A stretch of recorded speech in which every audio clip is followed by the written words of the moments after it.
welcome, especially welcome to those of you who have already been travelling with us for the last two series of reflections. But welcome too to those of you who are beginning with us today. For those of us who started 2 months ago, we're now well on the journey.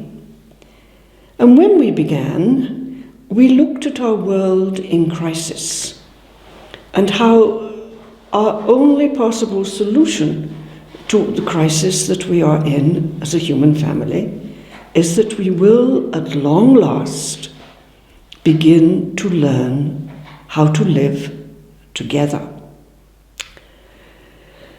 Well, that is the purpose of this series. Slowly, each one of us has to change in the direction of a humanness that considers life on this planet well worthwhile.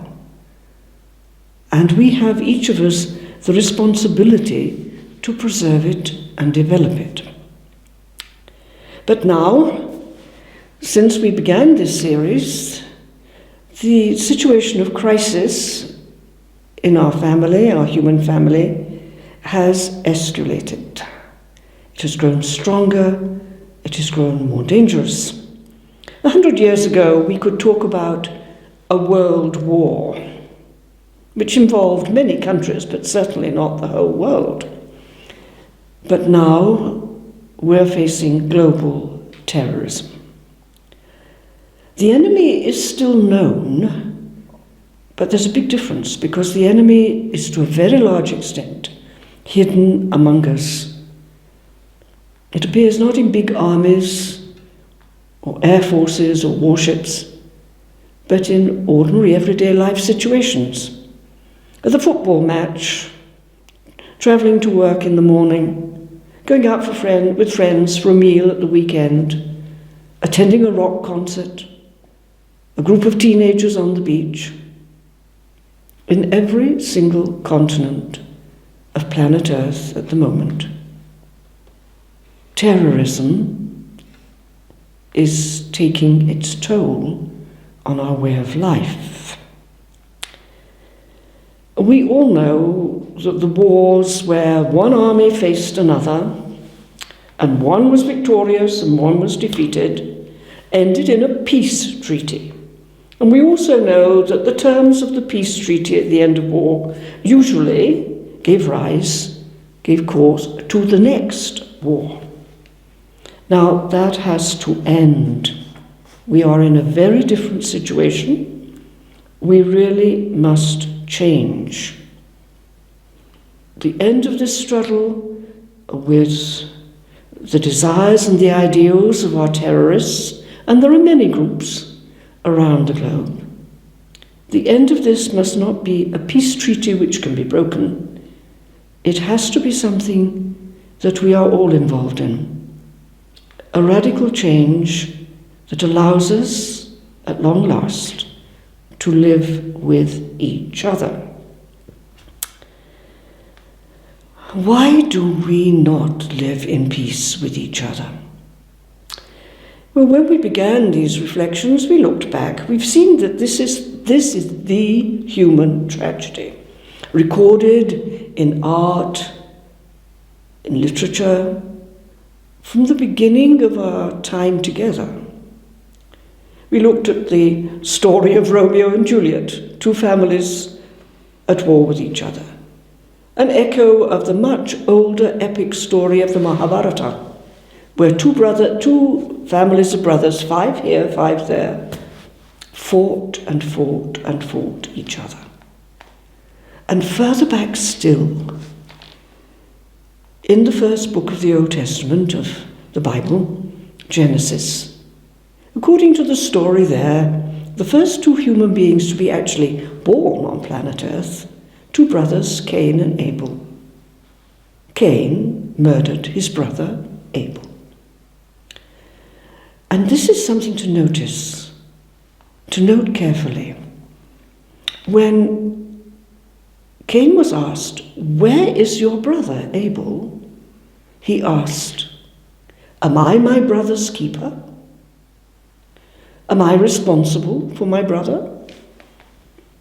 That is the key human question. Well, are we? Are you? Do you feel responsible for what your brothers and sisters in the human family do or have become? We have to learn to find a new way of understanding each other, a new way of relating, to discover and to accept a fundamental truth that beneath all our diversity there is an inseparable bonding, a unity, because we are all from the one source. So, meet the human family. There they are, that's us, growing up, stage by stage. Now, if anybody's going to panic and said, oh, but God created human beings, what we're talking about is the stages by which we unfolded out of the source of all life, which we call God. But just look at it, take it in. This is true. I mean, it's spelled out for us in many different ways.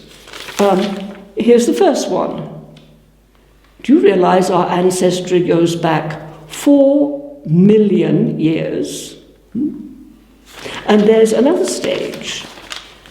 1.9 million years ago, this stage lasted for 1 million years. We don't normally think in numbers and like this. And here we go. Now we're getting on a little closer. This is only 300,000 years ago. We had evolved or unfolded out of God to this stage of development. We were already Homo sapiens, a completely new species. And by the time we get to what? Only 10,000, we're into the thousands now, only 10,000 years ago, here we are, Homo sapiens, us, and we're the only species of this type on planet Earth, or as far as we know, in the entire vast universe. We have grown up together. We have grown out of the one source. We are inseparably linked with each other. Am I my brother's keeper? Am I responsible for my brother?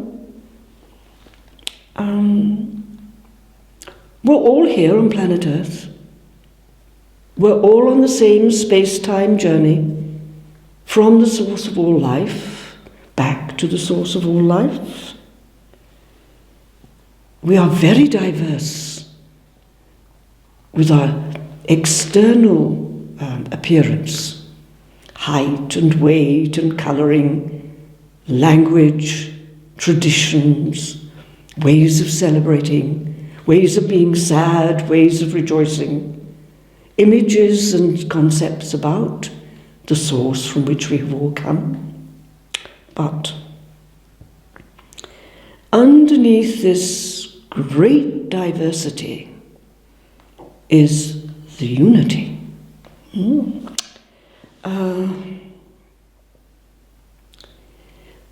Because we have all evolved, or rather unfolded, it's a word we're less frightened of, out of this one source of all life, the great mystery we mostly call God. Because of that, we're here on this planet together. We're all on a space-time journey, exactly the same space-time journey. We all have the same responsibility for the resources on this planet. And we all have responsibility to support and help each other on the journey.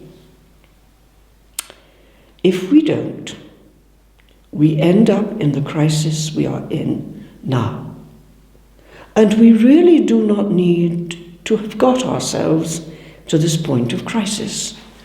Because right from the beginning, in our earliest wisdom literature, the Veda, we have statements like this one from the Upanishad.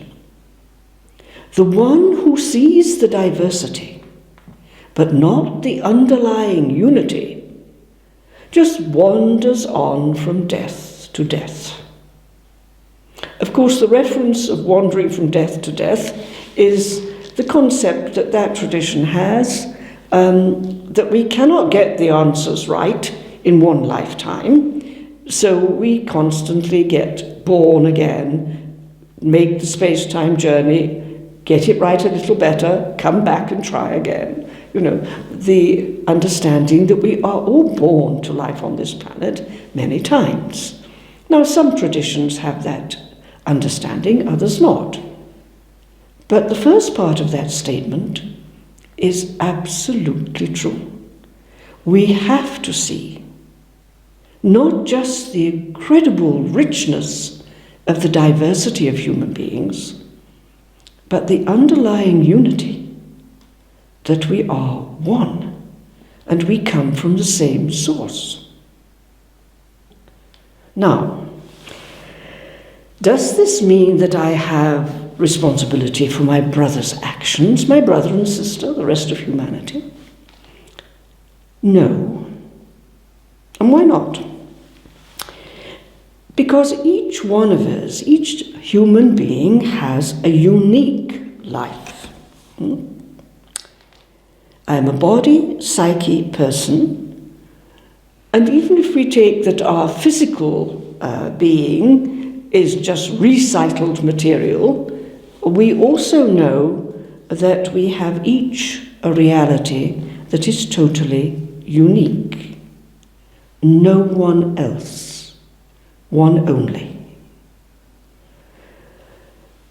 Growth in awareness of this life that I have, that is unique, and therefore is my responsibility, we have all experienced in our own lives. No, we all know what it's like. If we've forgotten what it was like when we were children, small children ourselves. You've probably seen your own small children get to the stage where they say no very firmly to Mama or Papa. I'm not doing that.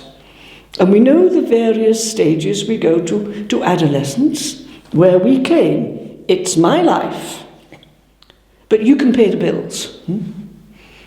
A partial independence, a partial acceptance that I have a unique life, and it's my responsibility. The struggle with holding that responsibility that we experience with family and parents, later we push on to the state. It's all the government's fault, or the Prime Minister we don't like, or his party politics, or we throw it onto religion. It's all the fault of the church, or the imam, or the rabbi, or whoever. Growth in awareness that I have a unique life. I am bonded inseparably to the rest of the human family, but I am responsible for my life. Nobody else can take responsibility for my life, and I frankly cannot take responsibility for anyone else's. Not my children, not my friends, husband, wife, parents. It's my life. And I have to relate with my life and myself. One of the questions that is being asked at the moment in many of our different countries, especially in the Western world, is the question of, well, if it's my life and I'm responsible for it, have I the right to end it when I want? And the debates range from an absolute no to, of course, yes. And you hear them. The person who feels they have a terminal illness which they cannot psychologically face, or for whatever reason, have they the right to ask someone to help them to end this life that they have responsibility for? Or what about the suicide bombers? Do they have the right to use their lives as weapons of destruction? Many questions are in the air and need our quiet and serious and humble reflection. So, different traditions, have given different responses to the question of suicide. I remember being surprised some years ago when visiting a shrine of the Mayan Indian tradition. And I saw two small shrines set aside, and I asked, why are they there? And I was told, well, these are places for people to go and pray, because in the first case, a woman in the family has died in childbirth. And the understanding is that in life after this life, such a woman would need very special care and understanding. And the other shrine was for those who had committed suicide, but for the same reason, that they needed very special care in a life after this one, because they didn't get sufficient care in this life, or it was assumed they would never have ended their lives. So that's a tradition we don't hear of often, and perhaps it's a question for us, why did we act so differently sometimes in our tradition, or even in my thinking at the moment? So, how to balance the need I have to take responsibility for the care, for the concern, for the sharing with my brother and sister, how to balance that with the responsibility for my own life, which nobody else can take from me. Well, all the traditions in the world have given us advice. But as I've just mentioned the Mayan Indian tradition, I'm going to give you another example from that one. This is a gourd. It's a plant that is hollowed out. This is beautifully painted, of course, but in its original use, not as a decoration, it carried water.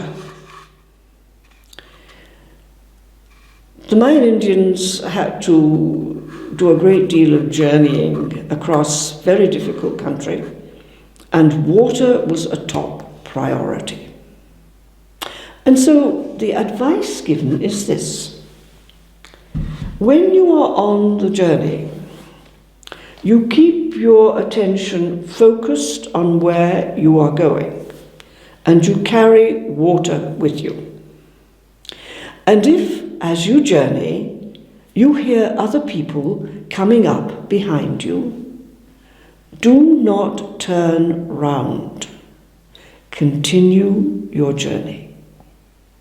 But if someone draws level with you on the journey and calls out to you, "I need water," you stop and you offer him or her the whole full gourd, your complete supply of water.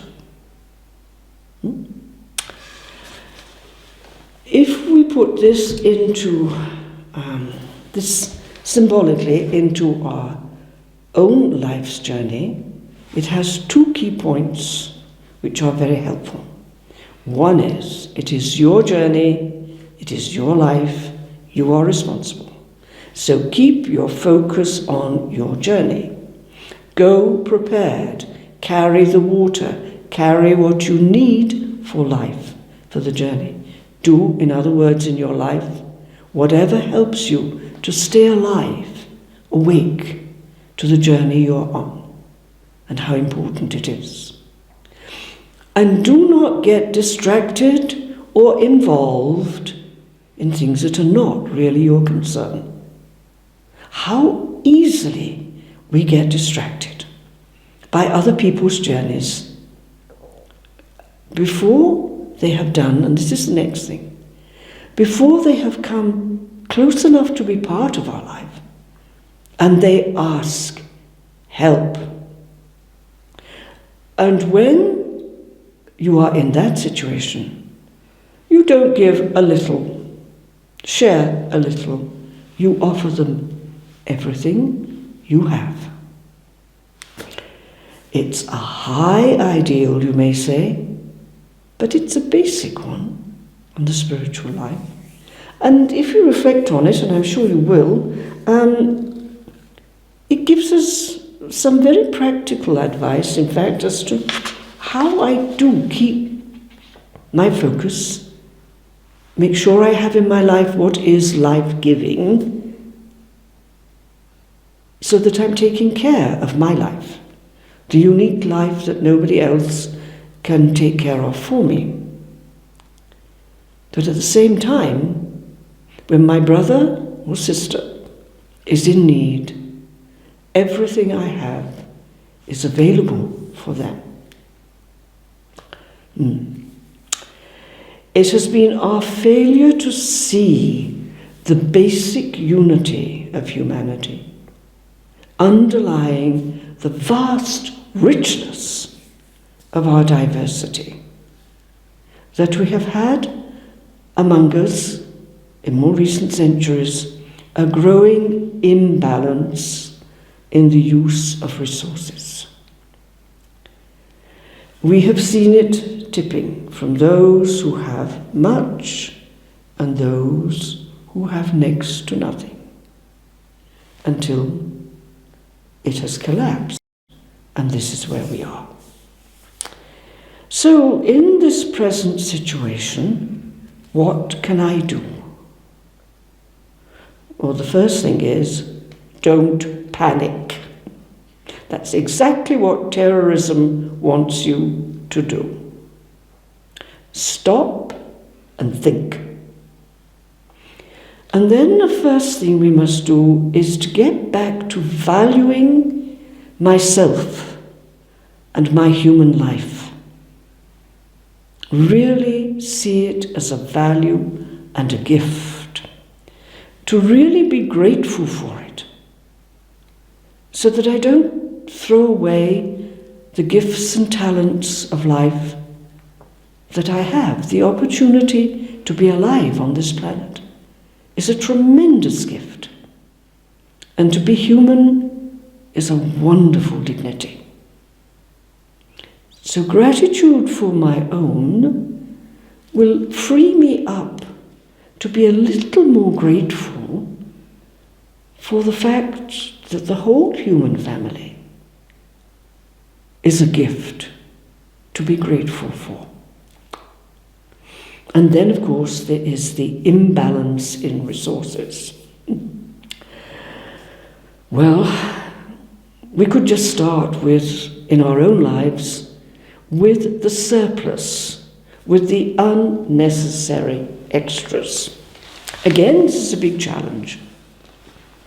Mahatma Gandhi, who brought peace to a war-torn area of our planet, had this rule for his followers. Look, if you have an office and there are 3 chairs and you only ever use 2, please give the 3rd chair back. You've stolen it from someone.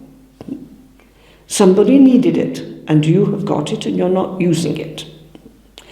Now that really is a very high standard again. But it's the way to peace.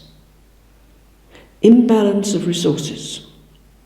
In the Islamic tradition, there's the great month of spiritual re-energizing called Ramadan.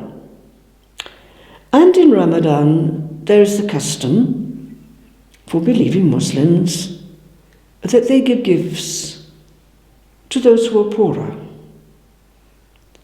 But the idea is that you do not give away the things that you do not want and do not need and cannot use. You don't give your unwanted clothes, your worn-out clothes, the ones that don't fit you anymore.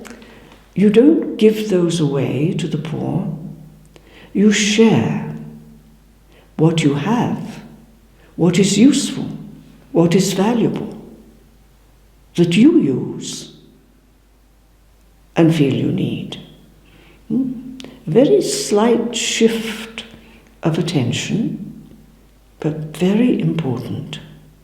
I'm not giving away, I'm not the rich giving to the poor. I'm an equal brother or sister, sharing what I have on the journey.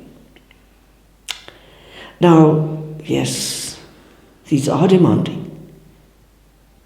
They need us to widen our boundaries, because it means that in some way I let my brother and sister into my life. I cannot do that unless I have begun to recognize the underlying unity that supports this vast human diversity. Now, this is the beginning of our reflection on a theme. What's much more important now is that you pick up any word, any thought, any symbol, any question or doubt, doesn't matter what, but whatever from this time of reflecting together has, as it were, rung a bell in your consciousness. You just take that one thing away with you. And in the weeks that are coming, until we meet again, just stay with that. Go with it again and again, over and over. And then share your experience with somebody else. Challenging? Yes, of course. Very challenging. So I hope you have a wonderful month of challenge until we meet again.